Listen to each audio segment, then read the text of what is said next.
গরু কেনার আগে এইসব জিনিসগুলো যদি আপনার জানা থাকে তাহলে কেউ আপনাকে আর ঠকাতে পারবে না।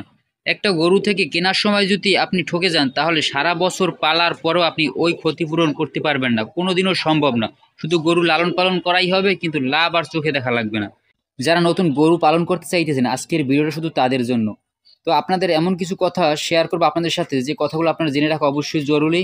যদি নতুন হয়ে থাকেন, আপনি গরু কেনার সম্পর্কে কিছুই জানেন না, তো গরুর মার্কেটিং সম্বন্ধে আজকের আপনার আমি একটা ধারণা দেবো। এই ধারণা যদি আপনাদের থাকে তাহলে কেউই আপনাদের আর ঠকাতে পারবে না। তো আপনি বাজার থেকে কেনেন বা যে কোনো মানুষের কাছ থেকে গরু কেনেন, কোনো সমস্যা নাই। তো শুরু করি। আসসালামু আলাইকুম, আশা করি সবাই ভালো আছেন। তো আজকের আপনাদের প্র্যাকটিক্যালি দেখানোর জন্য আমি গরুর হাটে চলে এসেছি। তো প্র্যাকটিক্যালি আজকের আপনাদের দেখাবো যে গরুর হাটে কি সিন্ডিকেটটা হয়। এই সিন্ডিকেটের ভিতরে যদি আপনি নতুন অবস্থায় পড়ে যান তাহলে আপনি অবশ্যই লস করবেন, গরুতে কোনোভাবেই লাভ করা সম্ভব না, আপনার ক্ষতি হবেই হবে। তো এই জন্য প্র্যাকটিক্যালি আজকের আপনাদের দেখাবো। তো হাটে প্রথমে আপনি যখন গরু কিনতে আসবেন, তখন আসার পরে যে নিয়মটা আগে বলি, যে হাট থেকে গরু কেনার ক্ষেত্রে কিরকম, তারপরে আপনি যদি বাড়ি বসে কিনেন বা যে কোনো মানুষের কাছ থেকে কিনেন সেই বিষয়ে কথা বলবো পরে। আগে হাট থেকে কিভাবে গরু কিনবেন প্রথম অবস্থায়। ধরেন হাটে আপনি গরু কিনতে আসছেন, আসার পরে আপনি তাড়াহুড়ো করা যাবে না। প্রথম দিন যখন আপনি গরু কিনতে আসবেন একেবারে রিল্যাক্সে শুধু দেখবেন, গরু মানুষ কেনা বেচা করে, শুধু দেখবেন।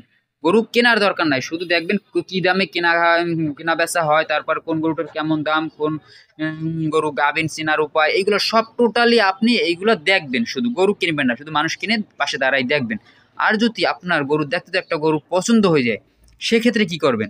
সেক্ষেত্রে আপনি ডিরেক্ট ওই যে গরুটার মালিকের কাছে যাবেন। আশপাশে অনেক লোক থাকবে, দালাল থাকবে, আপনি দালালের খপ্পরে কোনোভাবেই পড়া যাবে না। তো দালাল কিভাবে চিনবেন সেই বিষয়ে কথা বলবো পরে। আগে আমি বলি যে একটা গরু যদি আপনার পছন্দ হয়ে যায় তাহলে কি করবেন। গরুর মালিকের কাছে যাবেন এবং আস্তে করে কানে কানে বা ধারে গিয়ে বলবেন যে ভাই, ডিরেক্ট তার সাথে আপনি দাম দর করবেন, কোনো সমস্যা নেই। দাম দর করে যদি হয় তাহলে নিয়ে যাবেন। আর যদি আপনি দালালের খপ্পরে পড়েন, দেখেন ওই একজন দালাল, ওই যে গামছা কাঁধে দিয়ে দাঁড়াই আছে, দালাল চেনার উপায় দেখবেন। আমি কিছু আজকের দালাল আপনাদের সাথে পরিচিত করাই দেবো। এই সকল মানুষের খপ্পর যদি আপনি পড়েন অবশ্যই লস করবেন, আর এই ক্ষতিপূরণ আপনি কখনোই করতে পারবেন না। তো কিছু দালাল আজকে আপনার সাথে পরিচিত করে মানে দেখাই দেবো ভিডিওর মাধ্যমে। তো যাই হোক, তো আপনি দালাল খপ্পরে পড়বেন না, আপনি আগে দেখবেন, গরুর দাম টাম জানবেন। 2-3 হাট ঘোরার পর আপনার একটা আনুমানিক একটা ধারণা এসে যাবে যে এই গরুটার এই রকমের দাম হতে পারে, তখন আর মানুষের দরকার হবে না। আর একটা দালাল দেখবেন, গরু মানুষ যখন গরু বেচতে আনে, গৃহস্থীরা যখন গরু বিক্রি করতে আনে, তখন দেখা যায় একজন দালাল সেট করা থাকে বা 2-4 জন দালাল সেট করা থাকে, বলে যে আপনার গরুটা আমরা বিক্রি করে দেবো, আমাদেরকে দেখা যায় 2,000, 4,000, 5,000 টাকা দিতে হবে। তো দালালরা কি করে, যখন একটা গরুর দাম জিজ্ঞেস করবেন তখন তারা কিন্তু এটা দূর থেকে ফলো করার পরে তারা নিজেরা গরুর দাম বাড়ায়। দেখ, আপনি তো বুঝতে পারবেন না প্রথম অবস্থায়, বুঝবেন এই গরুটার দাম এত হয়ে গেছে, আসলে না। দালালরা নিজেরাই গরুর দাম বাড়ায় আপনার সামনে বসে, এমনভাবে বাড়াবে আপনি কোনোভাবেই বুঝতে পারবেন না যে এটা তারা নিজেরা করতেছে। তো এক্ষেত্রে খুব সাবধানতা অবলম্বন করতে হবে। ওই একজন দালাল দেখেন, গামছা মাথায় বাঁধা, ওই একজন দালাল। তো যারা দালাল তাদেরকে দেখলে আপনি চিনতে পারবেন, কোনো সমস্যা নয়। আপনি যদি কিছুদিন হাটে ঘোরেন তাহলে আপনি এই সম্বন্ধে আপনার ধারণা হয়ে যাবে।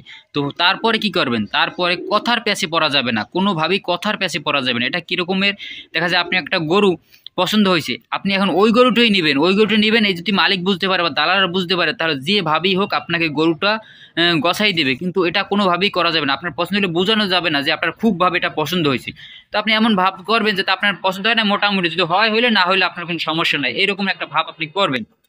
দাম করার সময় আপনি অবশ্যই চিন্তা ভাবনা করে একটা দাম বলবেন, কারণ দাম বলার পরে কিন্তু আপনার গরুটা নিতে হবে। কারণ যদি হয়ে যায় তাদের একটা আনুমানিক একটা ধারণা অনুযায়ী যদি গরুটার দাম হয়ে যায় তাহলে তারা গরুটা আপনাকে দিয়ে দেবে, পরে আর চিন্তা ভাবনা করার সময় পাবেন না। এই জন্য কথার প্যাচে পড়া যাবে না, অবশ্যই চিন্তা ভাবনা করে একেবারে সুস্থ মস্তিষ্কে আপনি গরুর দাম বলবেন এবং হাটে গিয়ে কোনোভাবেই তাড়াহুড়ো করবেন না। কারণ অজস্র পরিমাণে দালাল এমন ভেসে থাকবে আপনি কোনোভাবেই তাদেরকে চিনতে পারবেন না। তো এক কথায় বলা যায় যে গরুর মার্কেটটা পুরোটাই একেবারে দালালদের কন্ট্রোলে, দালালরাই এই পরিচালনা করে থাকে, আমি যেটা মনে করি। তো এই খপ্পরে কোনোভাবেই পড়বেন না। এর বাইরে যদি আপনি গ্রাম থেকে গরু কেনেন বা কোনো মানুষের কাছ থেকে গরু কেনেন, সেক্ষেত্রে আপনি কি করবেন, সেক্ষেত্রে আপনি ভালো একজন পরিচিত লোক, যতই পরিচিত লোক, গরুর সেক্টর আসার পরে সবাই দালালের রূপ ধারণ করে, কোনো সমস্যা নাই। আপনি যদি গরু পালন করার চিন্তাভাবনা করে থাকেন বা খামার করার চিন্তাভাবনা করে থাকেন তাহলে অবশ্যই নিজে কেনার চেষ্টা করবেন, হাটে বারবার যাবেন, তাহলে গরু সম্বন্ধে আপনার একটা ধারণা হয়ে যাবে, কেউ আপনাকে আর ঠকাতে পারবে না। তখন গ্রাম হোক বাহিরের কোনো মানুষ হোক, সবার কাছ থেকে আপনি গরু কিনতে পারবেন, কেউ আপনাকে আর ঠকাতে পারবে না।